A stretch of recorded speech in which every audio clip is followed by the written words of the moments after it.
Gracias a todos por estar aquí. Esta ha sido una mañana maratónica, llena de información relevante e importante, sobre todo para la toma de decisiones.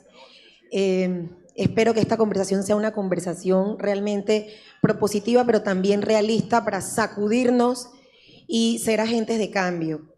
Cuando me propusieron moderar este panel, yo decía, pero ¿de qué hablamos? Mucho de lo que vamos a hablar aquí se ha dicho, pero lo importante es en el contexto en el que vamos a conversar hoy. En un periodo preelectoral, un año antes de que se acaben las reservas del subsistema exclusivamente de beneficio definido de pensiones. Y yo ayer en la tarde me permití hacer un pequeño ejercicio para tratar de hacer un poco objetiva esta conversación y buscar en los medios, en Google me metí y publicé Caja de Seguro Social, noticias, primera bandera roja. Y les voy a contar un poco de las cosas con las que me encontré. Fiscalía Anticorrupción, que investiga pérdida de 19.000 viales de fentanilo de la Caja, ordena auditoría. Pacientes renales realizan en las últimas semanas 5 protestas en las calles para solicitar suspensión de una licitación por no tener garantía de que se van a contratar con criterios técnicos los equipos que están contratando. Caja de Seguro Social no ha podido justificar el ahorro en la licitación de más de $100 millones de plantas de oxígeno. Y bueno, así puedo seguir, pero voy a tratar de darle un punto final a esto, un poco como para darle coherencia a nuestra narrativa. Y el otro que me saltó en la búsqueda fue el proyecto que presenta CONATO en la Asamblea Nacional, que proyecta unificar los 2 sistemas de pensiones. Entonces, yo quisiera de alguna manera que estos temas se conviertan en un abreboca en esta conversación y obviamente darle la palabra a quienes realmente conocen lo que está pasando. Y voy a empezar en orden de derecha a izquierda, no tiene nada que ver con la edad, ni con la experiencia comprobada, pero voy a empezar por Dino Mon, actuario, una fuente con vasta experiencia para muchos de los periodistas que cubrimos sobre estos temas.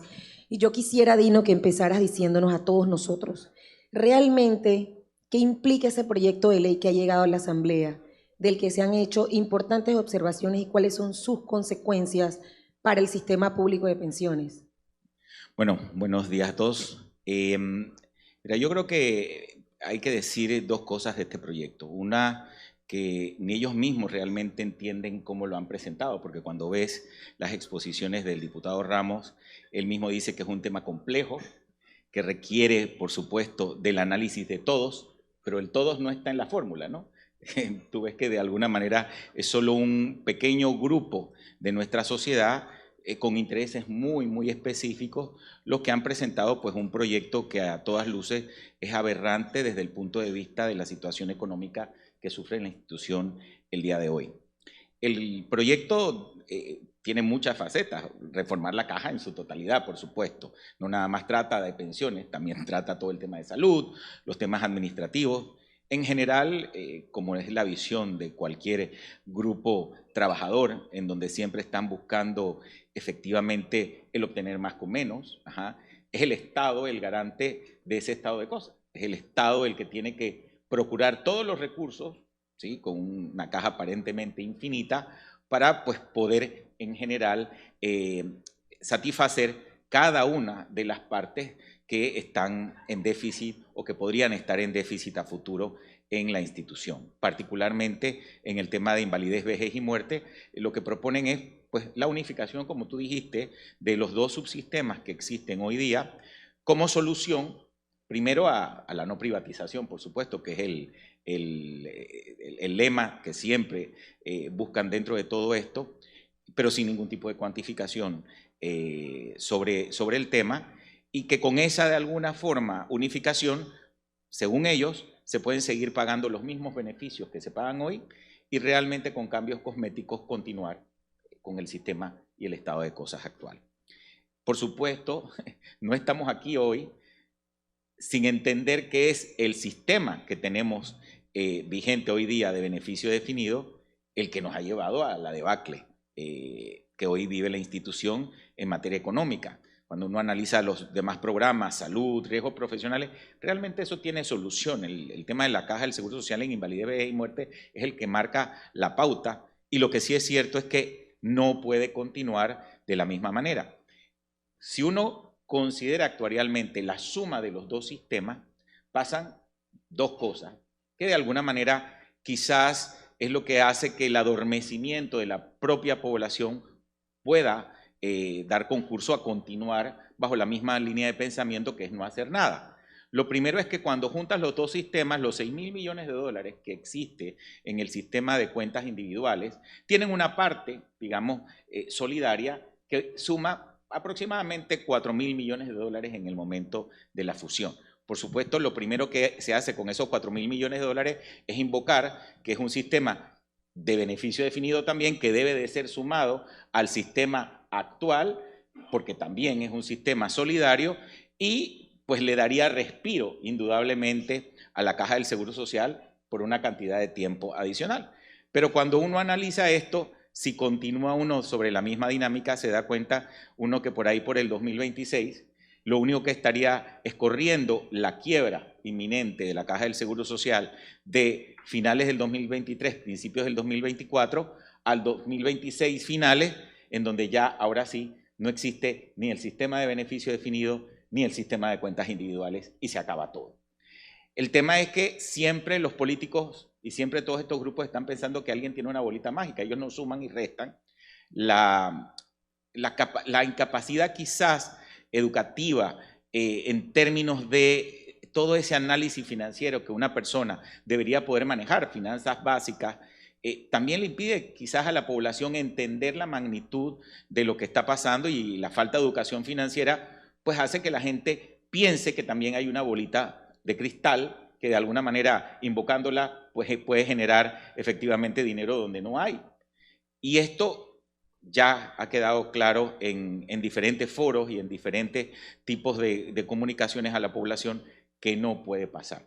Entonces, yo creo indudablemente que el rol de foros como este es seguir afianzando a la población que el no hacer nada o el llegar a soluciones que parecen bonitas, en donde pues tú obtienes lo mismo de siempre y no entiendes cómo lo estás obteniendo, y que eso es lo que está generando el problema que actualmente tiene la institución, es lo primero que hay que combatir. Esa apatía, esa falta de, pues, de alguna manera de visión de la población. Si te fijas, esto ha estado pasando en los periódicos una y otra vez, y la gente que está dentro del sistema de cuentas individuales o el sistema mixto, tú no la ves realmente a todas costas luchando contra este tipo de postulados que un gremio muy pequeño trae a la sociedad y a la palestra de pues, un ente político como es la Asamblea de Diputados, que uno sabe lo que entra pero no sabe lo que sale.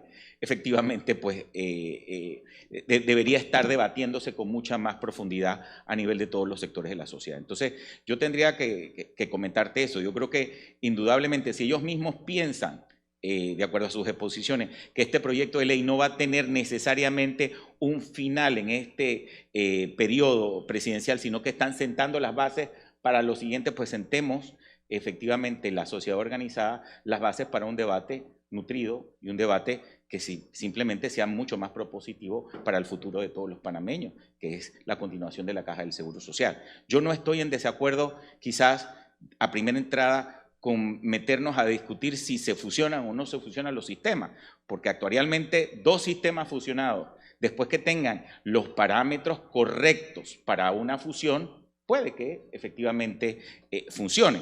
Después te podría decir, efectivamente, como estudioso de la materia, que esa fusión inicial con los parámetros adecuados puede que funcione al inicio, pero de nuevo se descalabra a futuro. Pero si tomamos en cuenta eso y nos desapasionamos de las ideas iniciales de que no a la fusión y le dices, ok, fusiónalo, pero lo que no puede ser es que todo siga igual, que tú creas que pagando un 13,5% tú puedes recibir un 60% de pensión promedio en 20 años, pues indudablemente no hace ningún sentido financiero seguir con esa pirámide porque no hay sistema que lo aguante. Pero todavía tú hablas con gente incluso muy preparada y simple y llanamente pues ven todo desde el punto de vista de pues todos tenemos derecho, no de la matemática financiera que tiene que haber detrás de todo este análisis para poder de alguna manera generar conclusiones positivas sobre la materia, ¿no? Antes de cederle la palabra a otro de nuestros panelistas, yo quisiera que de alguna manera quede expresado aquí el sentido de urgencia que tiene sentarse a hablar de este tema y resolverlo. Cuando personas como tú e incluso los actuarios de la Caja de Seguro Social han advertido que las reservas se acaban en el 2024, ¿esto realmente qué implica? ¿Ante qué estamos? Bueno, implica que por ahí de febrero del próximo año, para todos los que están jubilados en el sistema actual de beneficio definido, que esperan ver en la siguiente quincena o en el siguiente mes su pensión depositada en la cuenta o ir a buscar su cheque, que siempre han ido a buscar en la Caja del Seguro Social, se van a encontrar con que no hay absolutamente nada. Entonces, ¿qué van a hacer? Tenemos 300.000 personas en ese escenario en donde hay un sistema que ya no tiene un solo dólar y que efectivamente hay que seguir pagándole la pensión promedio que esa cantidad de personas, esa cantidad de panameños están acostumbradas a recibir mensualmente. La pregunta es, socialmente, ¿qué va a pasar en ese momento? Estamos de postrimerías de un periodo de cambio presidencial y realmente estamos dispuestos a que eso pase. Por supuesto, el gobierno actual no se va a correr efectivamente ese chance y parte de este tema que se está presentando en la Asamblea es que otro presente una cosa muy grande que no se puede aprobar y efectivamente quizás el boleto político es tomemos parte de las reservas que hay en el sistema de cuentas individuales, con eso saltemos de alguna manera el periodo y que otro termine de resolver, ¿no? Entonces hay que de alguna manera estar muy pendiente a lo que va a salir porque quizás haya muchas nubes de humo dentro de todo esto que se está gestando, porque al final no puedes pensar que 300.000 panameños no puedan recibir su pensión en febrero, que eso es lo que realmente pasaría, ¿no? Sí. Entendiendo ya el diagnóstico que ha dado Dino como actuario, Pablo, me gustaría que hablaras un poco sobre cuáles han sido las propuestas que de alguna manera tú has liderado con tu vocería, pueden ser las soluciones para el sistema público de pensiones, entendiendo ya lo que ha dicho Dino sobre el diagnóstico y también un poco de los tiempos políticos en los que estamos hoy. Sí, con mucho gusto y primero muchísimas gracias por la invitación y quiero hacer una aclaración. Cualquier comentario que yo haga aquí lo estoy haciendo a título personal y no representa la posición de ninguna organización, compañía y demás con la que yo pueda estar relacionado. ¿Okay?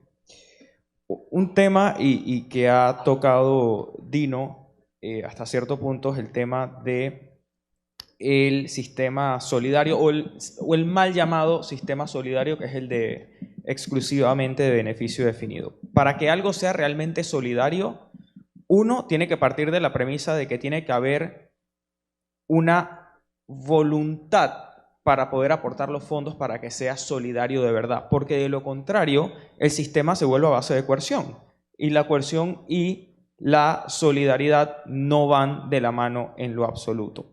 Además, por cómo está estructurado actualmente el subsistema exclusivamente de beneficio definido, lo que está causando es que si tomamos la base de la pirámide que está todavía cotizando y aportando a este sistema, la inmensa mayoría están en personas que tienen salarios por debajo de los $1.000, la mediana salarial está aproximadamente como en $720 al mes y ¿eso a qué se está yendo a cubrir? A las pensiones que tienen mayor déficits al momento de la jubilación. Y esas son en las pensiones más elevadas. Estamos hablando de 2.500, 2.000, 1.500 y en el rango de 1.000 a 1.500. Entonces, ¿en qué cabeza cabe decir que un sistema es solidario cuando las personas de la base están subsidiando a las personas que están en el tope de la pirámide? Eso es una solidaridad inversa, una malversación de la palabra solidaridad. Entonces, como lo he hecho anteriormente, invito a los medios de comunicación a que reformulen el argumento de que es un sistema solidario porque evidentemente, como demuestran los números, no lo es. ¿Okay? Un tema importante también a tomar en consideración es, ya aterrizándolo más, en la reforma que pudiese haber en Panamá es, uno, tratar de no reinventar la rueda, al menos no desde cero, y ver qué se está haciendo a nivel mundial con base en mejores prácticas. ¿Cuál es el país que tiene el mejor sistema de pensiones en estos momentos según los índices que miden la calidad de los sistemas de pensiones? Islandia. Islandia tiene un modelo que funciona a base de 3 pilares. Un pilar que es no contributivo, es decir, la gente no aporta de manera directa al pilar, sino que se financia a través de los aportes generales del Estado. Hay un segundo pilar que funciona a través de cuentas que se llevan en conjunto entre el empleador y el empleado, y es principalmente cuentas de contribución definida. Y un tercer pilar que vendría siendo voluntario, donde las personas pueden ahorrar un poco más si así lo desean. En total, tomando en consideración estos 3 pilares, y también importante mencionar que el pilar número 1 está hecho a base de necesidades, en el sentido de que si tú no necesitas la plata, no vas a obtener plata de ese pilar, porque te puedes valer por los otros 2 pilares. Entonces estamos hablando que es un sistema que tiende a ser bastante solidario, porque no le tiene que dar plata a personas que no lo necesitan, sino que se enfocan en las personas que realmente tienen la necesidad.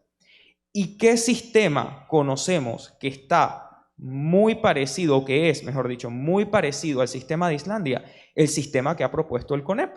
Funciona bastante parecido, tendrá algunas diferencias, pero va encaminado en esa dirección. Entonces, ¿cómo está estructurado el modelo del CONEP? El modelo del CONEP tiene pues también 3 pilares. Uno que es un pilar no contributivo, que se le pagaría a personas pues, que no tengan o no han tenido a lo largo de su vida la capacidad de ahorrar o de aportar a alguno de los 2 pilares adicionales. Va a haber un pilar número 2 que es basado 100% en ahorro, y aquí es muy importante algo que voy a comentar. Este pilar te permite elegir si quieres cotizar en la Caja del Seguro Social o quieres cotizar en un ente privado. Le estás dando la libertad de elegir a las personas qué hacer con su plata, porque tal vez hemos olvidado eso. La plata que entra a la Caja del Seguro Social es de cada uno de nosotros. Y por eso el proyecto 748 del CONATO es un atentado directo a la seguridad jurídica de esas cuentas y sería una expropiación absoluta de los fondos de todos los que participamos en el subsistema mixto. Y más allá de eso, tenemos que preguntarnos cuál es el mensaje que estaríamos mandando, porque si se llega a aprobar y efectivamente se fusionan los 2 sistemas y se le quita la plata al subsistema mixto de cuentas de ahorro individual, el salto de eso a que vayan contra cuentas que estén en bancos es muy pequeño. Porque si de un plumazo pueden tumbar la seguridad jurídica de las cuentas de ahorro individual de la Caja del Seguro Social, nada me sorprendería que lo hagan en los bancos. Entonces, esos son temas a tomar en consideración.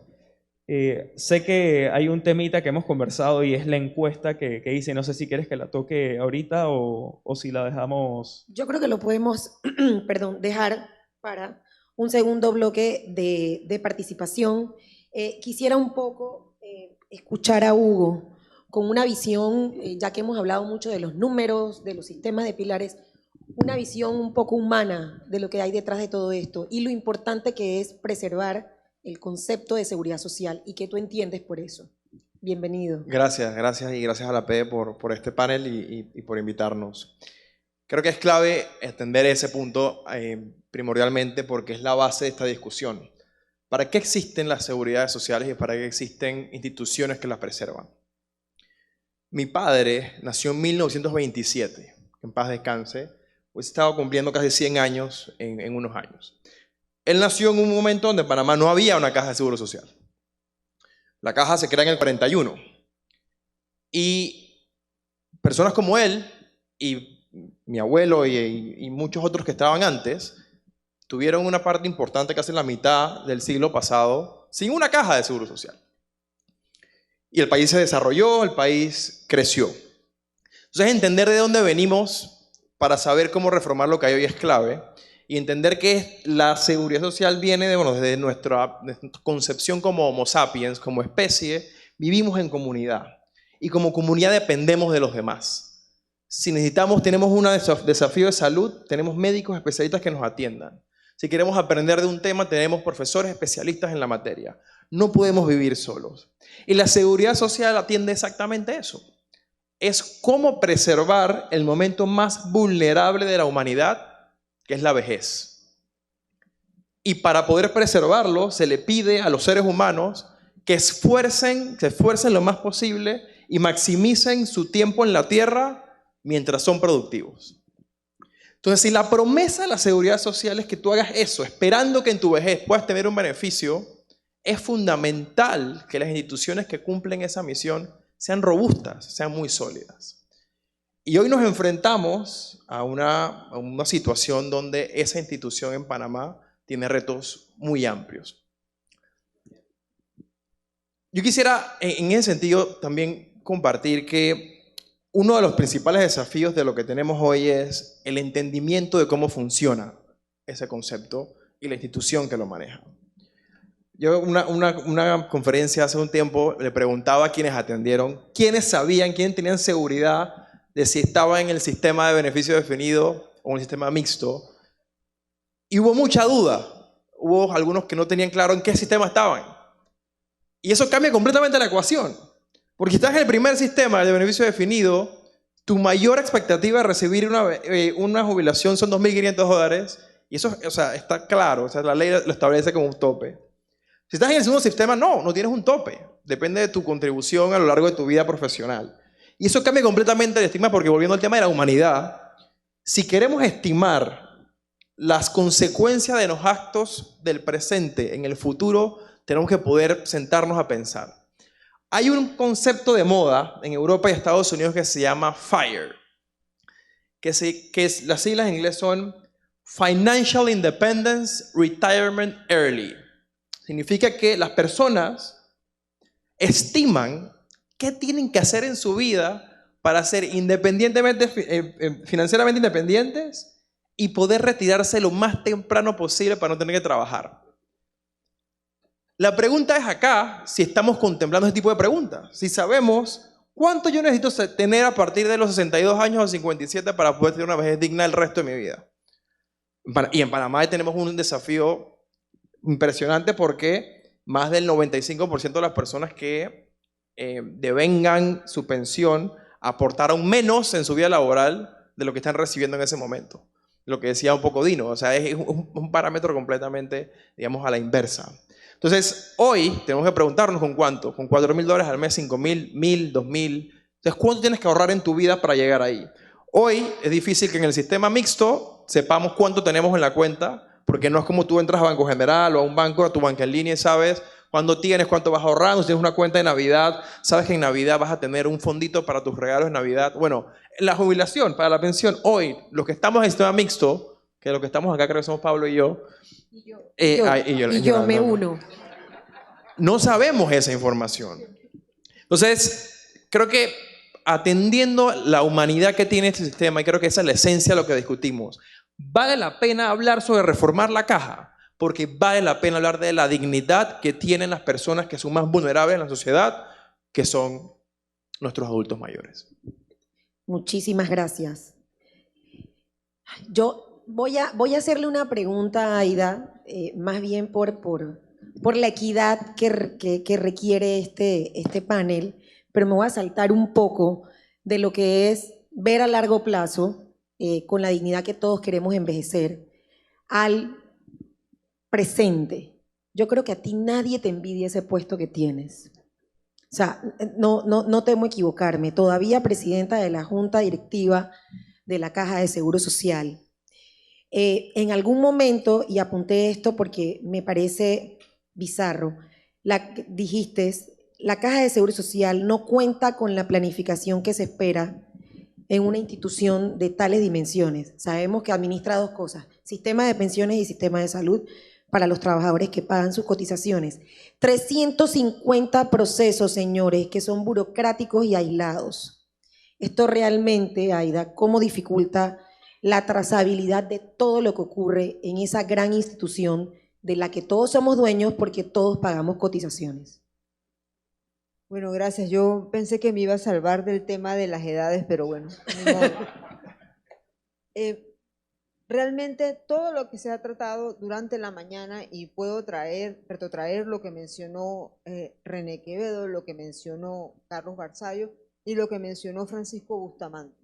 Si ves, todos van alineados al tema de la trazabilidad, de la productividad, de la inmediatez que se requiere tener la información, de tener una información que sea realmente al momento. Y eso aplica a los estados financieros y aplica, por eso, haciendo referencia a los 350 procesos que tiene la institución. Si vemos el tema que mencionaste al inicio del fentanilo, y no es por el hecho, sino por el proceso. El proceso es totalmente estricto, pero completamente manual. Eso quiere decir que si se hubiese tenido las herramientas tecnológicas apropiadas para esa trazabilidad, hubiésemos tenido información no 3 semanas después ni un mes después, la hubiésemos tenido al minuto que se diera el primer faltante de un evento que es controlado. Y eso lo traducimos igual a lo que pasa con la presentación de los estados financieros, para que veamos cómo realmente es un tema transversal de la institución, cómo los procesos entorpecen la productividad de esta institución, que de hecho es muy grande, que tiene muchas aristas que debe tratar y que debe ser muy eficiente en cada uno de esos procesos, y de igual manera administrar de mejor manera los recursos económicos como los recursos en capital humano que tiene que manejar la institución para dar esa atención que requieren todos los asegurados.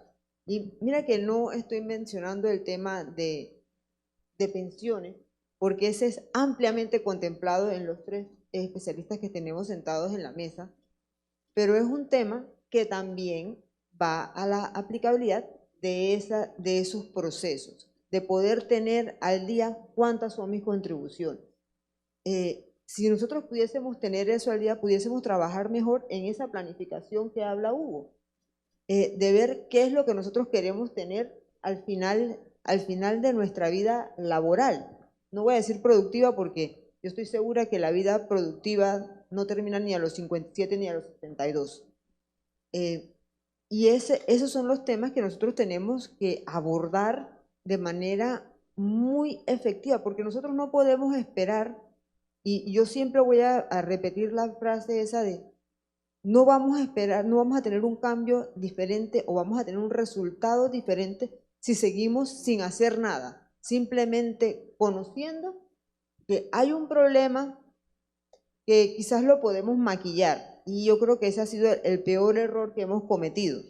No podemos maquillarlo, y las propuestas que tenemos hasta el momento que se está tratando en la Asamblea Legislativa es un cambio cosmético. Nosotros necesitamos un cambio realmente integral. La institución requiere una reforma. Cuando se hizo la modificación de la ley en el año 2005, realmente se esperaba que esa junta directiva pudiese dar esos lineamientos estratégicos y dictar políticas. Pero en la práctica se convierte en una parte más de la institución que no tiene las herramientas para poder realizar la función para la cual fue ideada. Y siendo así, ves que cuando se dan las declaraciones sobre los rendimientos de las diferentes direcciones organizativas de la Caja del Seguro Social, si ves el informe como tal, parece que no tenemos ningún problema. Los informes que se presentan son totalmente perfectos, no hay ninguna falla. Entonces, ¿por qué el sistema no funciona? Entonces, ese ente realmente fiscalizador y de dar nuevas políticas tiene que basarse en productividad, en trazabilidad y tener la información al día para la mejor toma de decisiones. A veces a mí me sorprende como, de alguna manera, si se puede decir así, la piel de cocodrilo que pueden tener algunos sistemas colegiados en donde públicamente reciben tanta crítica, están en el ojo público sus decisiones y de alguna manera no cambian esa filosofía de trabajo que vemos de alguna manera en esa junta directiva. Digo, sé que ustedes de forma individual tienen muy poco poder de reformas o cambios por la misma estructura de votación que tiene la junta directiva y cómo están alineados los diferentes sectores que están representados allí.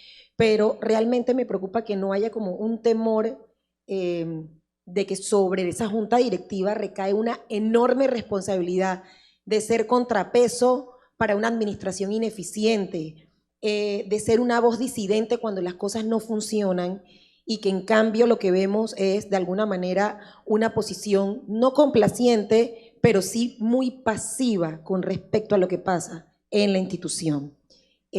Realmente hemos tenido mucha suerte de que este país no proteste frente a la Caja del Seguro Social como se protesta, por ejemplo, frente a la Asamblea. Y yo creo que es que la gente en general no ha sido consciente del gran problema económico que se tiene porque todavía reciben su cheque de jubilación. Entonces, nada más quería aportar un poco de esto a manera de reflexión. No sé si quisieras decir algo a modo de fe de rata de lo que acabo de mencionar o le cedo la palabra a Dino. No, sí quisiera agregar algo más, porque esa responsabilidad está en la ley, pero no hay las herramientas para que esa junta directiva tampoco pueda operar como se le requiere, porque no hay ninguna medida que los obligue, ni en tiempo, ni en sanción. Y también está muy polarizada su composición. Y eso va a lo que acaba de decir Dino en cuanto a las pensiones, cuál es la mejor solución. Y lo mismo aplica para la junta directiva, a donde tú tienes unas ideas que están totalmente, por su propia composición, totalmente polarizadas, a donde realmente esa equidad no existe, a donde ese conocimiento de toda la base informativa no se tiene, porque la tiene, y que conste, la tiene la administración, pero no la tiene la junta directiva. Entonces, tú le das obligaciones, y voy a ponerlo así porque la ley lo dice, pero no das ninguna herramienta para poderlas llevar adelante. Eso no exime la responsabilidad, pero sí tiene que haber una mejor conformación de la junta directiva para el rol al que está comprometido. Gracias. Dino, pasando del presente un poco, yendo hacia atrás y hacia adelante, yo creo que tú probablemente puedes ser calificado como una memoria histórica en lo que respecta a reforma del sistema de pensiones. Recuerdo haberte visto a lo lejos, porque yo todavía no estaba estaba muy chiquilla, a lo lejos como una persona, una de las personas que participó en la reforma del 2005. Esas transformaciones no han resuelto la disparidad entre aportes y beneficios. Se ofrecen muchos más beneficios de los que se pagan, pero obviamente cuando tú le pides a un trabajador que siga pagando más o que aporte más para un sistema que evidentemente no funciona, la gente se opone. Háblame un poco de ese proceso 2005 y cómo podemos utilizarlo de una forma anecdótica para lo que nos viene encima. Mira, yo me voy a ir un poquito antes. Hugo hablaba del 41 cuando se crea la Caja, hace 82 años. La Caja puede ser considerada el primer instrumento cuasi estatal de subsidio a gran escala. Cuando nace la Caja del Seguro Social en el 41 se pagaba poco menos de 9% de cuota obrero patronal y los beneficios son exactamente muy similares a los beneficios de hoy. Y en particular se cotizaban menos años, 15 años, incluso menos, y no tenían las pensiones ni siquiera topes, ¿no? Y ese sistema desde el 41 ha sufrido transformaciones muchas veces muy cosméticas, porque realmente la población insiste en pensar que en este estado en donde vivimos todos, en este gobierno, otro es el que tiene que pagar la cuenta por ese proceso digno de retiro y no tú. O por lo menos entienden que, bueno, en ese proceso de retiro, si todos estamos compartiendo en una economía boyante, hombre, yo quiero poner X porción de ese retiro digno y que el Estado me ponga la otra porción. En el 2005, cuando se reforma la Caja del Seguro Social, se entiende que ese proceso perverso no podía continuar, porque teníamos un sistema en donde tú estabas pagando ni siquiera 13,5 como se paga hoy, se pagaba mucho menos, con 15 años de cotizaciones y se recibía un 60%, cuando en ese entonces realmente a duras penas podías pagar un 30% de tu promedio salarial de los mejores 7 años. Y estábamos recibiendo con 15 años de cotizaciones el 60%. Era ilógico matemáticamente hacer esto. Y bueno, se dieron de alguna manera los procesos de transformación en una mesa que se propuso en el PNUD para que todos entendiéramos, y por supuesto los trabajadores, que siempre es la facción del con menos obtener más, se levantaron de la mesa del diálogo porque pues simple y llanamente para ellos es inconcebible que tú tengas que pagar lo justo para recibir esa jubilación digna. Ese era todo el detalle. Pero también el Estado, que tiene que jugar un rol importante en explicarle a la población eso, de que los recursos son limitados, de que los impuestos tienen que ser direccionados hacia ciertos proyectos de país, si se usan de la manera conveniente, no van a alcanzar para subsidiar a gran escala el futuro de todos los panameños, poniéndoles el doble de lo, o más bien, si recibes 100, poniéndole 50 de esos 100 a cada panameño, que es lo que hoy estamos haciendo. Fíjate, en Perú, que es un sistema muy similar al de nosotros, pagan exactamente lo mismo que nosotros, en un sistema solidario, ellos han hecho la matemática correcta y solamente puedes recibir el 30% de jubilación. Y tienen el mismo sistema de nosotros. Pagan la misma cuota, son 20 años, pero recibes 30. ¿Cómo es posible que en Panamá recibes 60? Y lógico matemáticamente que sigamos pensando en esto. Otros que proyectan la ley actual o el proyecto de ley en la Asamblea dicen es que el sistema de cuentas individuales da pensiones paupérrimas de 40%. Es que da un 40% y debería dar menos. Debería dar menos que ese 40%. Pero es que resulta ser que da el 40% no porque la pensión sea mala, sino porque el aporte es malo. Porque tienes que aportar en monto y en número de años para que el interés de las inversiones y tus aportes puedan realmente comprar esa jubilación digna que tú esperas. No es que el sistema esté mal, es que necesitamos aportar más, pero sácale $1, yo entiendo, al bolsillo de un panameño hoy, en donde está plagado de gastos, en una economía que es una de las más caras hoy para vivir. Por supuesto, nadie quiere, y tú lo dices muy, muy bien, Yolanda, nadie quiere que se le quite más y todo mundo quiere recibir efectivamente mucho habiendo pagado poco. Entonces, realmente tenemos que entender que este tipo de asimetrías es lo primero que hay que explicarle a la población. Mira, en Francia, lo que acaba de pasar. En Francia, el sistema realmente, desde el punto de vista técnico, está bastante bien construido. Tú tienes que pagar por 43 años a base de casi un 18% de cuota a la pensión para poder recibir un 74% de tu promedio salarial de toda la vida. No de los mejores 15, de los mejores 10, de los mejores nada, de toda tu vida. Y obviamente, con todo y que está estructurado de forma correcta y que no exhibía déficits necesariamente grandes en el pasado, pues un presidente toma la decisión bien asesorado de decir, no podemos dejar que cierta parte de la población, porque ya la edad de jubilación estaba en 65 para todo el mundo, pero como habían hecho un sistema de transición, la mayoría de los que estaban por jubilarse tenían una edad de 62 años y con 43 años de cuota, si tenías 62 años te podías jubilar, pero con la baja de inversiones, del rendimiento de las inversiones en el mundo, el incremento de la expectativa de vida, hacía necesario hacer las reformas técnicas para subir 2 años la edad de jubilación. Y el país se conmocionó. Pero, ¿qué le dijo el presidente? Esto no es un tema de discusión ni política, número uno, ni para que de alguna manera la población no entienda que hay que pagar el beneficio que se recibe y que el Estado no puede de alguna manera absorber esos déficits tan grandes. Y bueno, hoy día tienen los 2 años más de edad de jubilación y no se discutió más. Digo, hubieron muchas protestas, sigue habiendo la incomodidad. Imagínate si en ese país hay este tipo de protestas cuando se paga lo que es correcto, por la cantidad de años que es correcto, cuando te jubilas tampoco es que recibes el 100% de tu salario. ¿Qué podemos esperar nosotros del sistema que tenemos en Panamá? Una implosión total. Esto no va a durar ni siquiera para que podamos realmente debatir esto en el próximo gobierno, porque lo que viene realmente bajando, como dicen en buen panameño, es muy duro para la población.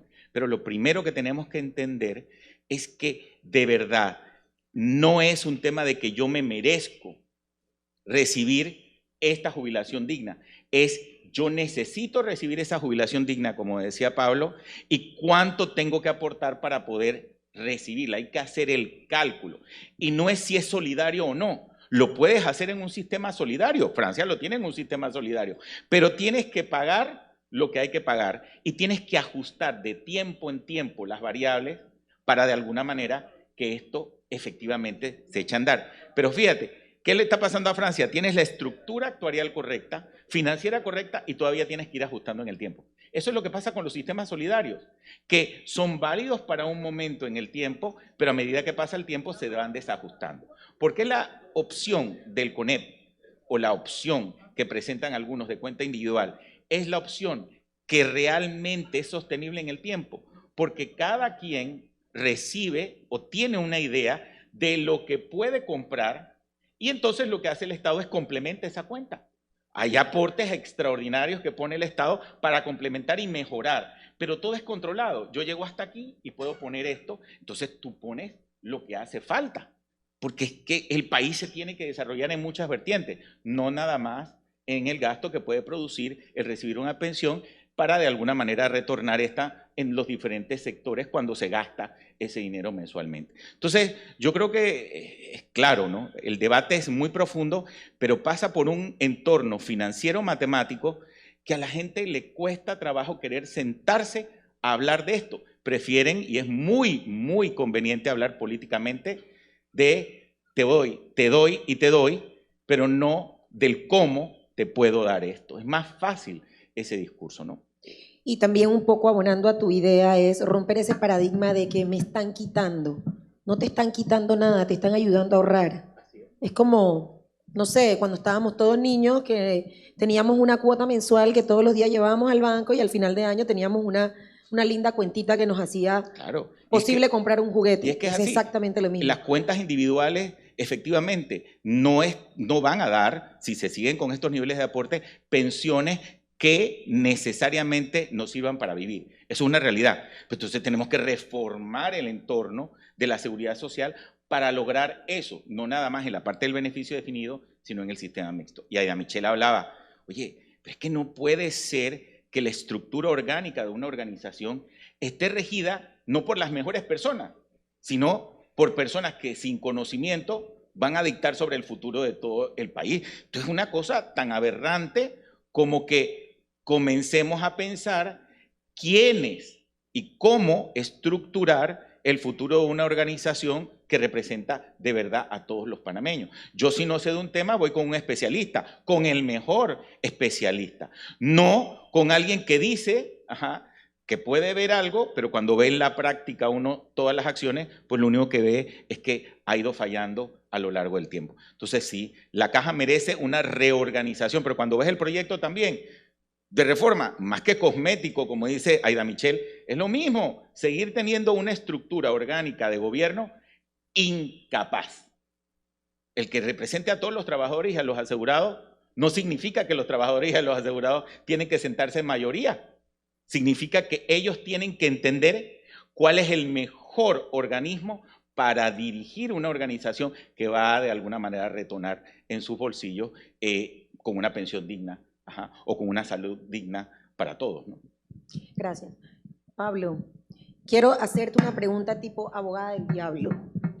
Desmóntame la idea de que con los cambios de los pilares, la idea que han tratado de vender quienes ideológicamente profesan otra corriente, desmóntame esa idea que han vendido de que movernos hacia un sistema de pilares implica privatizar el sistema.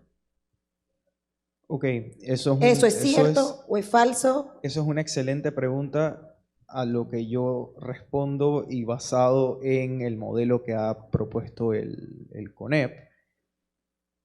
La Caja del Seguro Social va a seguir teniendo un rol importante que jugar, tanto en el pilar 1 como en el pilar 2 como en el pilar 3, porque como mencioné al inicio, no es que se le va a decir a la persona de que solo puedes cotizar en AFPs o en la entidad privada que pueda estar recibiendo o captando los fondos para las cuentas de ahorro, sino que si tú quieres ahorrar y mantener tu cuenta en la Caja de Seguro Social, lo puedes hacer, porque es muy favorable que exista esta competencia, lo cual va a causar que la Caja de Seguro Social se dé cuenta de los errores que esté cometiendo y, por lo menos en teoría, intente mejorar en pro de sus asegurados.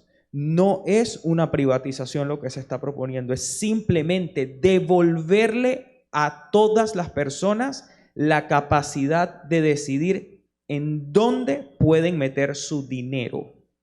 Eso es lo que te puedo responder sobre la privatización. Y básicamente eso nos lleva a otro tema totalmente vinculado, que es darle a la totalidad de la población asegurada la misma oportunidad que tienen hoy los funcionarios, que ahorran de forma individual. Sí, así es. Así es. Mira, hablo de SIACAP. Y de SIACAP, exacto. Yo ahí quiero meter el tema de la encuesta que habíamos conversado, sí, por porque supuesto, siento que es muy importante tenerla presente. Al final del día, tal vez no es una encuesta científica, sirve como sondeo para entender cuál es la percepción de un grupo importante de la población, para que tengan una idea. La encuesta la respondieron 744 personas, y aquí hago un paréntesis para agradecerle a todos los que me ayudaron a esparcir esta encuesta por diferentes medios sociales, especialmente a Michael Núñez de Cifras en PTY, que les recomiendo que lo sigan en redes sociales. Muy buena la información que él publica. Y bueno, aterrizando.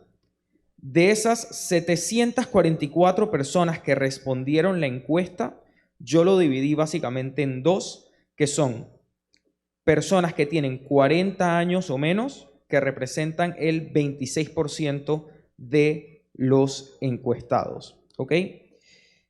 Estas personas, cuando se les hizo la consulta de si sabían cómo funciona el sistema de jubilación de la Caja del Seguro Social, el 55% dijo que no tienen la menor idea cómo funciona el sistema de jubilación de la Caja del Seguro Social.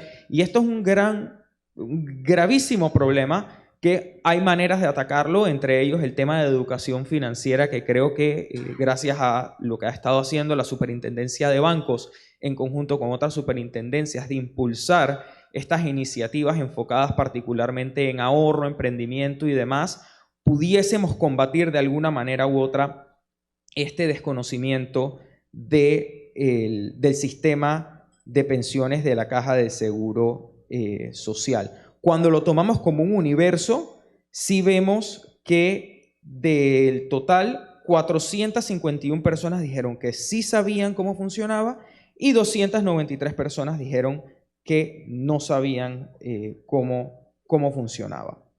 Pasando a otra pregunta, consultamos si las personas tenían cuentas en alguna de las AFPs, que son las administradoras de fondos de pensiones privadas, y el 65% dijo que no. Esto es preocupante porque están metiendo todos los huevos en la canasta de la Caja del Seguro Social. Y entendiendo cómo funciona a lo interno, esa institucionalidad fallida, nada le va a garantizar a estas personas, y mucho menos que la Caja del Seguro Social, como he mencionado en otros foros, no tiene una regulación como tal por una entidad como por ejemplo pudiese ser la Superintendencia de Seguros, porque la Caja del Seguro Social es una aseguradora, no tienen esos balances para determinar de que las cosas estén funcionando bien, y esos dineros están en una muy, muy mala situación a lo interno de la Caja de Seguro Social. ¿Cómo es posible de que cuando uno va y solicita un estado de cuenta, a veces te respondan: ah, es que no tenemos esa información en estos momentos porque tenemos problemas en los sistemas, tenemos que calcularlo? No, eso no funciona así. Si tú te vas a un banco o a una de estas mismas AFPs, tú puedes descargar tu estado de cuenta casi que de manera inmediata, y así debiese funcionar el sistema. Eso todos lo tenemos que tener presente. Entonces, avanzando un poco más en la encuesta, sobre quienes no tienen cuenta en las AFPs, cuando los segrego en la parte de personas que tienen 40 años o menos, el 73% dijo no tener cuentas. Entonces aquí hay una oportunidad muy interesante para que este, llamémosle, segmento de empresas pueda hacer mensajes y campañas dirigidas particularmente a personas dentro de este rango de edad. Ahora, tal vez esta es una de las preguntas más importantes, y creo que la mencioné un poco más temprano en la presentación.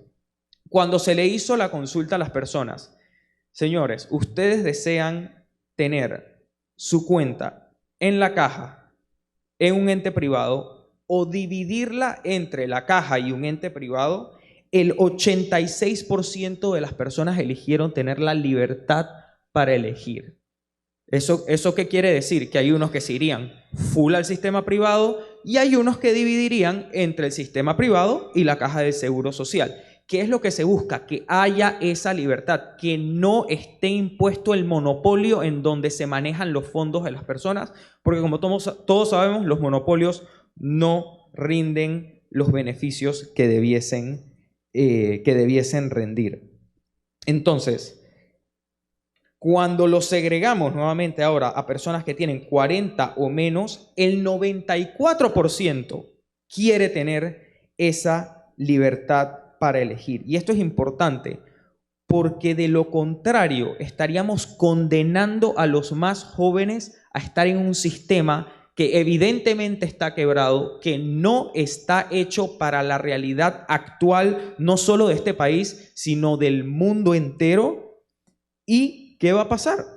Va a terminar quebrando el subsistema exclusivamente de beneficio definido con estos nuevos asegurados que estarían entrando en el mismo. Entonces, es supremamente importante enfocar y dar a conocer la importancia del ahorro previsional para tener un sistema de pensión que sea adecuado, sostenible e íntegro. De lo contrario, y esas son las mejores prácticas, de lo contrario, el sistema va a quebrar. Yo sé, y me voy a extender un poquito más por un tema puntual, que son las medidas paramétricas.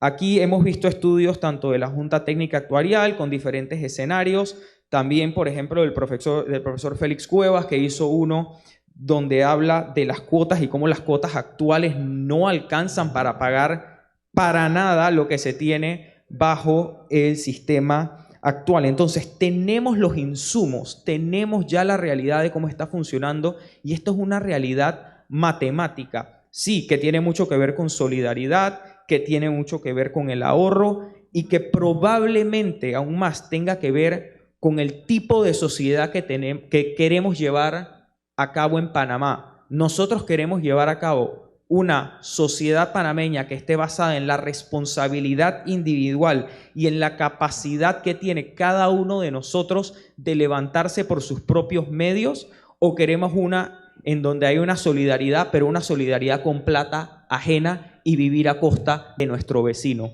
Ese es el tipo de cosas que tenemos que estarnos preguntando todos los días cuando hablamos de la Caja del Seguro Social. Gracias. Qué ímpetu, qué pasión. Yo quiero que todos salgamos de aquí con esa misma pasión que Pablo, por favor. Y seamos agentes de cambio. Les voy a pedir a las chicas que están administrando las preguntas si pueden ir hacia atrás, como para darle un orden. Alguien preguntaba y estaba muy ligado a lo que decía Pablo. Alguno de los tres que están en el sistema mixto, incluyéndome a mí, ¿sabe cuánto tienen depositado en su cuenta individual? Yo sí sé porque fui a averiguar, y eso no me da ni para comprarme un carro de segunda. Pero por eso es importante ahorrar, y yo creo que hay una tremenda oportunidad para, de alguna manera, exteriorizar, provocar a la gente para que ahorre, para que piense un poco qué quiere ser y cómo quiere verse cuando cuando se retiren de la vida laboral. Hugo, yo sé que tú has hablado también un poco en el pasado de la importancia de crear una superintendencia de pensiones. ¿Eso qué relevancia tiene en toda esta narrativa? Sí. Quisiera también tomar un poco la pregunta que yo no me hice el proceso. Y tus ahorros. Exacto. Hizo el proceso ahora me gustaría preguntarte a ti si puedes contar un poco del proceso. Por supuesto porque creo que hice el proceso, fui, pregunté y me pasó algo parecido a lo que dice Pablo. El sistema está caído, hay un problema con su cédula o tal cosa como esa, en el registro, en qué año usted entró. Bueno, me hicieron todas las preguntas que usualmente uno llega a un banco y solamente con dar el número de cédula y el nombre automáticamente te aparece tu información como ahorrista. Yo creo que de alguna manera se tuvieron que haber enterado de que yo era periodista y tal por cual, y me dijeron, venga mañana, así como funciona todo en Panamá. Venga mañana y yo se lo doy. Me entregaron un papelito blanco en donde decía desde el año en que estaba ahorrando y cuánto tenía ahorrado. Pero eso no es formal, eso a mí no me sirve de nada, eso no forma parte de los activos de mi vida, ese papel no simboliza ni significa nada, y yo creo que es un buen ejemplo para retratar un poco cómo se maneja administrativa y tecnológicamente la institución. Vamos rapidito con la pregunta que te hice para ir con Aida y Dino con las preguntas que nos están haciendo de la audiencia. Y quería traer tu punto porque es la realidad que vivimos todos los que estamos en el sistema mixto. No tenemos la facilidad de poder encontrar esa información y eso, la consecuencia que trae es que no podemos entonces estimar qué es lo que debemos ahorrar adicionalmente para tener una vejez que para nosotros sea digna. Ese es el gran tema. En Panamá hay el monopolio de las pensiones manejada por, digamos, la caja, donde cada mes, si estás en el sistema formal, de los 9.25% que te sacan de tu cheque, 7.75 va a la cuenta individual. Eso varía en el tiempo. Es difícil que un profesional se quede en un mismo trabajo por 20, 30 años, vas cambiando y tú puedes perder la noción de cuánto vas llevando y eso es crítico porque entonces pierdes también la noción de cuánto más debes ahorrar o cuánto más debes hacer para poder cumplir con ese fin. Entonces creo que ese es un punto importante. Sobre el tema de la superintendencia, que es un nombre, pero es un ente, yo creo que es válido poder argumentarlo desde el punto de vista de cuál es el objetivo del sistema de pensión y cuáles son los principios que lo fundamentan. Los principios de los sistemas de pensiones son 3: cobertura, suficiencia y equilibrio financiero. Cobertura, que todos los que lleguen a la edad, sean adultos mayores, tengan acceso a una pensión. En Panamá el 80% lo tiene, en gran parte eso está un poco, digamos que influido por el tema de 120 a los 25 y subsidios como esos, pero 80%, que es un número alto. En términos de suficiencia, ahí tenemos un gran desafío porque usualmente no son suficientes. Y el equilibrio financiero es lo que nos tiene hoy hablando del tema de la crisis. O sea que son los 3 principios. Pero los objetivos de la pensión, volviendo al tema anterior, es que tengas acceso a un fondo para vivir en la vejez y no tengas que trabajar, como hacían los alemanes con Otto von Bismarck. Por eso es que él crea el sistema de pensiones, porque los alemanes morían en las fábricas trabajando. No tenían la posibilidad de cuidar a sus nietos, de poder atender sus comunidades, y eso tenía un impacto en la sociedad. Y el otro es prevenir la pobreza. Esos son los 2 objetivos de los sistemas de pensión, porque si tú no tienes fondos para vivir en la vejez, es natural que llegues a una condición de pobreza porque no vas a tener cómo alimentarte, cómo adquirir medicamentos, etc. Entonces, ¿por qué entra acá digamos, una propuesta como un tema de una superintendencia de pensiones? Y es poder reducir este sentido de superhéroe que tiene la institución hoy. El director de la caja tiene que ser un superhéroe para poder manejar eficientemente todo un componente de salud y todo un componente de pensiones. Yo no conozco a la persona que tenga la capacidad o el perfil, no la capacidad, el perfil para poder manejar ambos temas a la vez. yo respeto muchísimo a los que han estado en esa posición, pero si les preguntamos, y hay muchos que fueron parte de APD, ¿en qué áreas de experiencia tenían? Te van a decir que es una o la otra, y eso hace que una de la otra tengan, digamos, menos capacidad de desarrollo, por más que tengas un subdirector que te complemente y demás. Pero por diseño, la institución ha desarrollado una obesidad que no le permite operar eficientemente. Y por eso que una entidad que parecía, y no nos vamos a ir muy lejos, Costa Rica tiene una superintendencia de pensiones. En Costa Rica la edad de jubilación son 65 años. Es una caja de seguro social que provee de manera, digamos, efectiva la cobertura a los medicamentos. Te van a Costa Rica y le preguntan a un profesional, sea gerente general de una empresa o a un trabajador, a dónde se atiende su salud, probablemente te digan que en la caja de costarricense de seguridad social. Muy distinto a lo que pasa en Panamá. Si yo preguntara que cuántos han atendido en la caja de seguro social, probablemente sea la minoría. Y así sucedería, digamos, con la clase profesional. Entonces, una entidad como esta sería una de las variables, no es la única, pero una de las variables que permitiría que por diseño el sistema opere eficientemente. Y que, como bien decía Pablo, si entran a jugar actores privados como AFPs más de las que tenemos ahora, donde el monopolio no sea solo ejercido por la caja, que esa superintendencia pueda, como hacen la de seguros, como hacen la de valores, como hacen la de bancos, pueda supervisar la correcta operación y desarrollo del sistema. Y aquí creo que es clave también puntualizar que en cuanto al tema de la libertad de las pensiones es muy clave este tipo de entidades, porque hoy, si me preguntas, ese 9.25% basado en la encuesta que hizo Pablo, ¿a dónde yo quisiera que fuera? Yo quisiera poder decir que sea la caja la que lo maneje, pero no tengo las herramientas para poder argumentarlo, porque no tengo la capacidad de saber cuánto tengo, cómo esos rendimientos lo manejan, en qué están invirtiendo.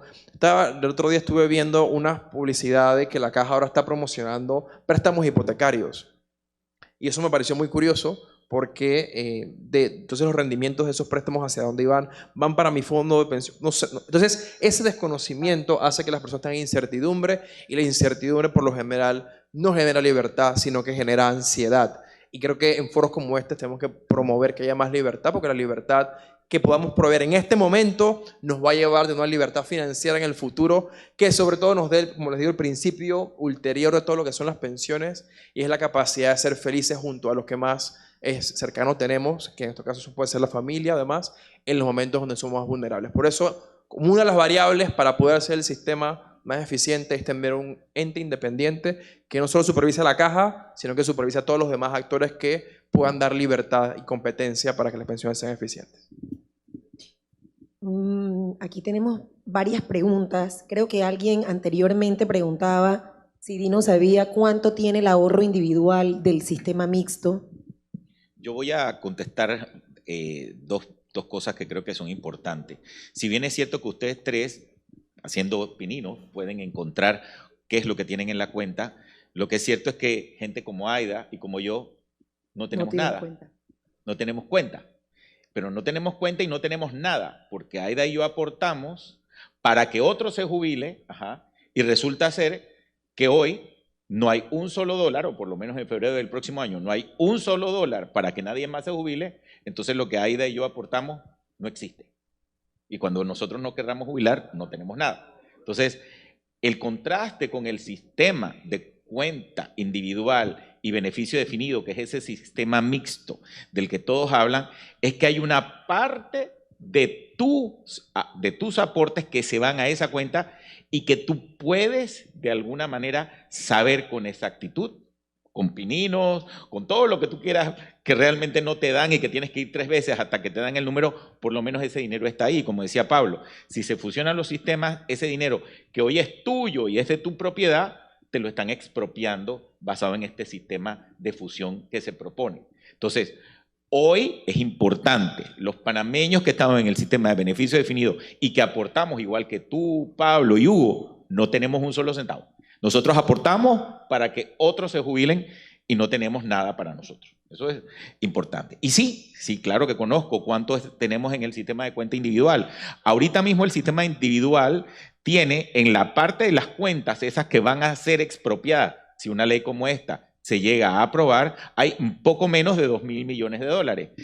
Pero en la parte de abajo, que es el primer pilar, que le llaman de beneficio definido, que eso no está reflejado en tu cuenta, eso está para pagar pues el seguro de longevidad, si vives mucho, efectivamente eso paga ese seguro, paga otro tipo de cosas e incluso puede complementar al sistema de los jubilados actuales en el sistema de beneficio definido, ahí hay poco menos de 4.000 millones de dólares. O sea, mal contado 6.000 millones de dólares. Y a esos 4.000 millones de dólares es lo que se le está apuntando desde dos esferas, sea desde la esfera gubernamental para tratar de dar el salto, tomarlo y no tener que enfrentar el problema y que en febrero el jubilado pueda recibir un cheque. Porque si yo logro simplemente darle pinceladas a la ley actual y decir que esa parte del beneficio definido es del sistema mixto, es de beneficio definido y es solidario, lo puedo juntar con el que está actualmente deficitario y por lo menos tener un puente.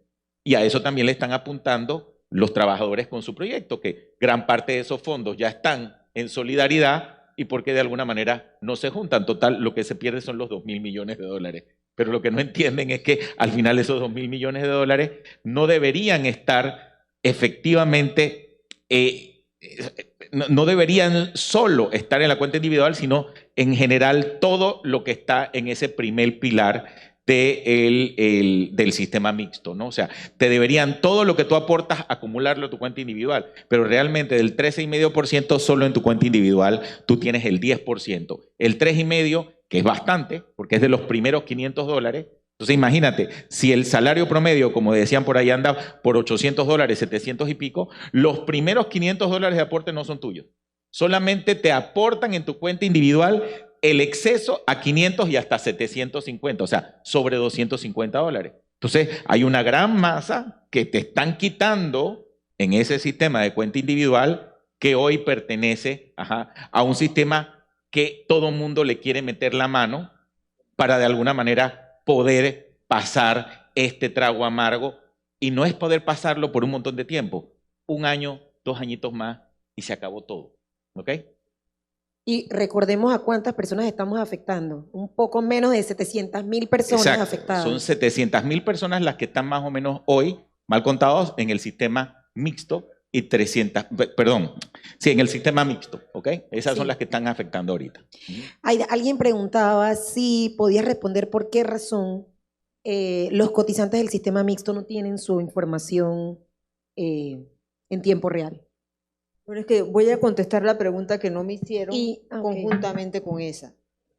Es que los que estamos en el sistema de beneficio definido, trata de averiguar cuántas cuotas tienes cubiertas. ¿Sabes por qué yo lo sé? Porque es uno de los requisitos para ser miembro de la Junta Directiva de la Caja del Seguro Social. Y tienes que pedirlo. Y aún así tienes que pedírselo a la Caja del Seguro Social para poder tener ese conteo inicial de cuántas cuotas has contribuido al sistema. Y eso es una ironía, que la propia información que tú requieres para ser miembro de la Junta Directiva como un prerequisito, que eso todo lo suministre la Caja del Seguro Social y no lo tengas al minuto por los propios sistemas informáticos que hemos estado hablando, que no están actualizados, que no están digitalizados, que no se comunican uno con el otro y que año tras año seguimos invirtiéndole en dineros a los sistemas informáticos de todos, ya sea hardware o software, porque están obsoletos al día de hoy. Esa es específicamente la razón, no solamente del por qué yo no puedo accesar como una cuenta de banco cualquiera, metiendo mi cédula y que me salga cuánto he aportado. Y no porque no existe, es porque aquí no hay ese conocimiento, transferirlo. Sí podemos tener un bono solidario a nuestro número de cédula, pero no podemos tener, entonces, con esa misma información, tener acceso al número de cuotas. Entonces, la respuesta concreta es porque los sistemas no se comunican, las bases de datos y los sistemas informáticos son obsoletos y cada uno de los periodos de gobiernos administrativos que pasan por la Caja del Seguro Social simplemente patean la pelota hasta el siguiente. Yo no entiendo por qué con todo esto todos nosotros no estamos furiosos. Deberíamos estar muy molestos y muy bravos. Pero cuando tú ves la cantidad de inversión que se ha ido haciendo para poner los sistemas de la Caja del Seguro Social en orden, desde hace 3 periodos, tenemos 15 años haciendo inversiones que si yo te digo los montos te caes para atrás, tú no puedes entender cómo hoy todavía tú no puedes generar el estatus de cuota y monto de cuota. Porque se ha gastado, cuando hacen el resumen de lo que se han gastado en el sistema, es simplemente indescriptible. ¿Y dónde está eso reflejado en el servicio que se le tiene que dar al asegurado? Entendamos que solo en este periodo se aprobó en la Junta Directiva más de 70 millones de inversión solo para sistemas informáticos, que no se han podido llevar a una realidad porque, volviendo al tema de procesos, un contrato demora más de 6 meses en ser aprobado. ¿Cómo vas a llegar al final? Si cada vez en este momento nosotros que podemos hablar de la experiencia de los últimos 3 años y resulta que después de 3 años de estar pidiendo lo mismo, volvemos al punto cero, a volver a comenzar en el 3er año, ¿cómo lo vas a ejecutar? El tiempo no te da para ejecutarlo porque el siguiente periodo, la siguiente administración decide que todo lo que ya tenías en sistemas está obsoleto. Y voy a dar el ejemplo muy claro. El tema de los kioscos de información que tenía en una administración anterior la Caja del Seguro Social, se fueron a descarte, nuevos, sin ser utilizados. Una inversión, en este caso, el descarte es por el orden de $3 millones, de algo que simplemente no se utilizó, solamente para que quede como una muestra de la ineficiencia que tiene la Caja del Seguro Social en la administración de sus recursos. Yo creo que a veces se hace, no es un accidente, o sea, esto no es accidental. Pareciera como que de una forma sistemática es la forma de no generar la información que se necesita para evitar tomar decisiones. No sé si alguno de ustedes puede coincidir con este punto. Sí, no, yo totalmente de acuerdo y mira, uno de los puntos que se mide siempre al momento de analizar los sistemas de pensiones es la integridad del sistema de pensiones. Y dentro de esa parte de ese componente de integridad se mide, entre otras cosas, la transparencia que ofrecen los jugadores que están dentro de ese sistema de pensiones. Entre estos, pues la Caja del Seguro Social y las AFPs, aquí aterrizándolo a la situación en Panamá. Entonces, claramente eso es algo en lo que hemos fallado de manera absoluta. Hugo, no sé si quieres complementar. Sí, y también podemos contestar esta pregunta sobre retos que enfrentan los jóvenes que han empezado a cotizar o que aún no cotizan sobre la seguridad social. Claro, y adicional, una pregunta previa que me parece fantástica de si debemos reformar la caja Exacto. o debemos reformar el sistema.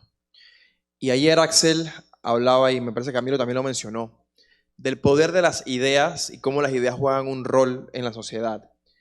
Creo que la idea de la seguridad social es lo que debemos plantearnos como la discusión.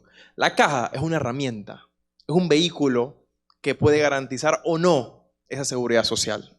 Entonces, para mí es entender cómo Panamá envisiona su vejez. Ese es el tema central. Si es un tema de, como ahora, de mantener la realidad de mitad del siglo pasado, o sea, entendamos que la pirámide se invirtió completamente y cuando comenzó el sistema, y Dino debe tener los números muy precisos, por cada jubilado había aproximadamente 250 personas trabajando y hoy está casi a la par la persona que se jubila y el trabajador, porque los índices de natalidad bajaron y la expectativa de vida subió. Entonces, con esa pregunta hay que reformar cómo vamos a abordar el sistema en su conjunto, si lo vamos a hacer como el monopolio que tenemos hoy de solo institución manejando esa obligatoriedad de los índices que nos quitan todos los meses, o vamos a abrirlo y vamos a permitir que las personas sean libres de escoger cómo hacerlo. Sobre el tema de retos que enfrentan jóvenes, bueno, René Quevedo decía anteriormente, el tema de la informalidad, eso es uno de los temas que a mí más me preocupa, porque vivimos en la época donde los millennials y la generación Z se están tomando la economía, y esa economía, llamamos la economía tradicional, de que yo trabajo una jornada de 8 a 5, revengo un cheque, ya tengo hijos, me caso, soy feliz y muero. Ahora tenemos los nómadas digitales, tenemos los emprendedores, tenemos las personas que no trabajan desde un puesto fijo, trabajan en distintos lugares. Muchos de esas tendencias apuntan hacia la informalidad. Hacer atractivo el concepto de pensión es donde debemos apuntar para que ese joven que no cree en la formalidad entienda que si no tiene parte de sus ingresos de este momento vinculados a una pensión, la va a pasar muy mal cuando su capacidad de productividad se reduzca. Ese creo que es el principal reto en cuanto a la informalidad, y diría que a los que tienen la posibilidad, no, recuerdo una amiga que trabaja en una organización multilateral que no está obligada por ley a cotizar con la caja, me preguntaba, ¿yo debería inscribirme voluntariamente ante la caja o no? Y yo le decía, plantéate la siguiente pregunta, ¿cuánto tú quieres devengar en tu vejez? Si es algo similar a lo que ganas ahora o no. Y le expliqué un poco los parámetros de la caja y que el tema de la tasa de reemplazo y demás. Y ella se asustó y dijo, bueno, lo voy a hacer porque me van a obligar, pero sé que también tengo que conseguir otro sistema para poder aportar. Entonces creo que esa es parte de la discusión que muchos están haciendo, y los que están formales, yo los invitaría, sobre todo a las empresas que lideren a esos jóvenes que están entrando, a que ustedes que lideran muchas de ellas, a que intenten de establecer mecanismos de ahorro alternativo al sistema formal. Hay varios establecidos y hay mucha evidencia, como Ahorra Más Mañana, Save More Tomorrow, que es muy conocido, donde está vinculado a que cada vez que tú recibes un dinero por un ascenso que tengas, digamos, si ganas $1,000 y te ascendieron, ganas 1,200, por obligación, parte de esos $200 adicionales va a un fondo automáticamente, y ese fondo va incrementando a lo largo de tu vida hasta que te jubiles, y ese fondito puede generar un beneficio importante. Yo creo que la invitación es para que esos jóvenes tengan un apoyo adicional, que sean las empresas también que puedan ayudar a incentivarlos, a visibilizar la importancia del ahorro para la pensión, porque por sí solos no lo van a hacer. Entendamos que Yolanda, Pablo y yo, probablemente que estamos en este sistema, aprendimos y entendimos los temas de pensiones por temas, no por diseño, no porque en la escuela nos lo enseñaron, no porque nuestros padres nos tomaron, quizás por nuestra formación profesional o porque en la vida nos topamos con el tema. Pregúntense ustedes, ¿en qué momento de su vida ustedes entendieron por primera vez el tema de la Caja de Seguro Social? Muchos quizás porque son hoy día patronos, les toca entender cómo dividir la planilla, pero si no lo son, ¿en qué momento lo entendieron? ¿Qué hicieron con esa información? ¿La compartieron? ¿Han sido ustedes vehículos de información? Yo los invitaría, no solamente para que ayuden a los jóvenes, pero sino a la comunidad en general, a que seamos todos multiplicadores del sistema, porque si no lo hacemos nosotros por diseño, hay que entender que no se va a hacer. Yo creo que esta ha sido una excelente conclusión por parte de Hugo, y de la misma manera le doy la palabra a cada uno de los panelistas para que aproveche los últimos minutos de este panel y a manera de reflexión y conclusión nos puedan decir sus últimas palabras.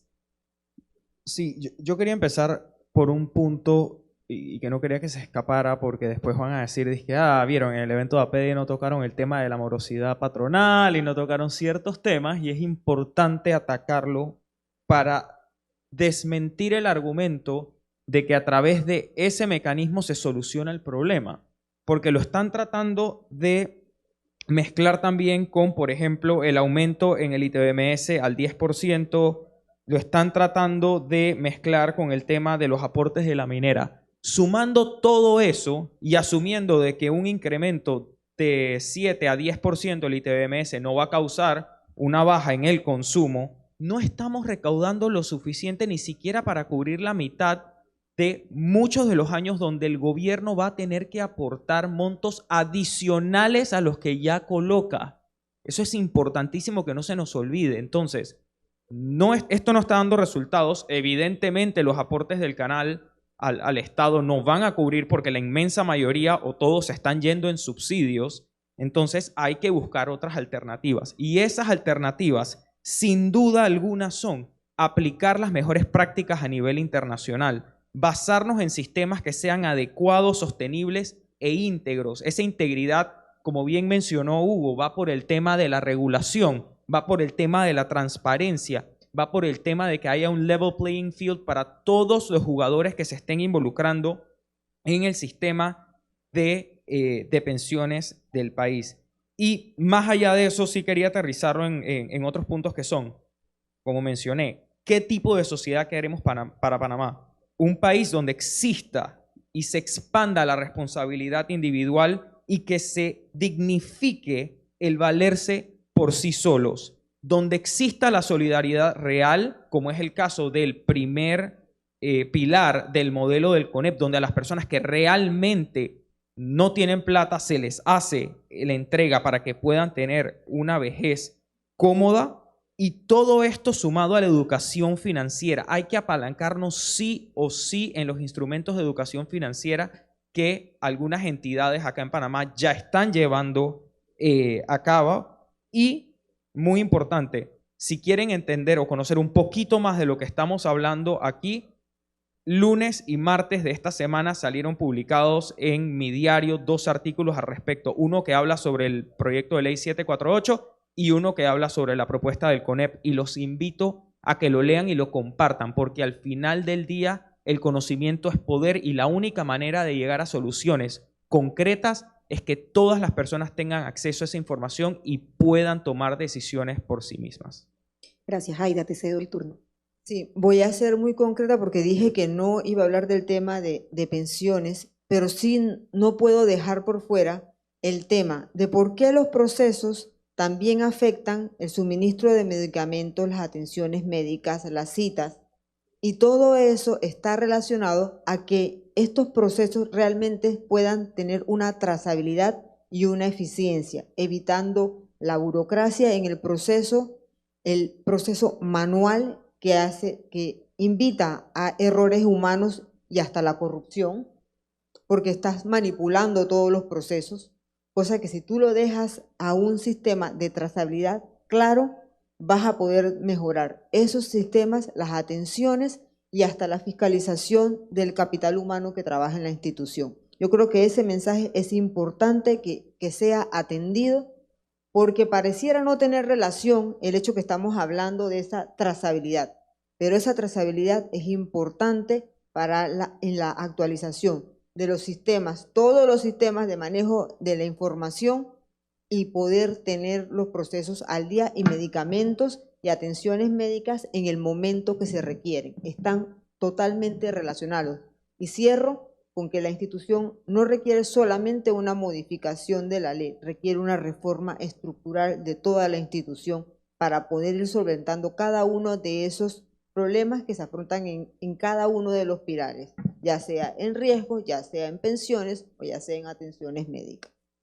Dino, adelante. A mí me han oído ya decir esta frase. Al final, como dice Aida, la reforma, pues, va, y como decía Hugo, no va hacia la herramienta, va hacia el sistema de pensamiento de futuro digno para todos los panameños. Y en ese orden de idea, quizás lo que hay que reflexionar para estremecer el árbol y hacer que la gente realmente que está adormecida entienda un poco el tema, porque es que nadie quiere oír, es quizás es no hacer nada, ¿eh? O sea, parece mentira que quizás dejando que explote y que pase el primer jubilado que no cobre su cheque, es cuando realmente toda la población va a sentir que tenemos un problema.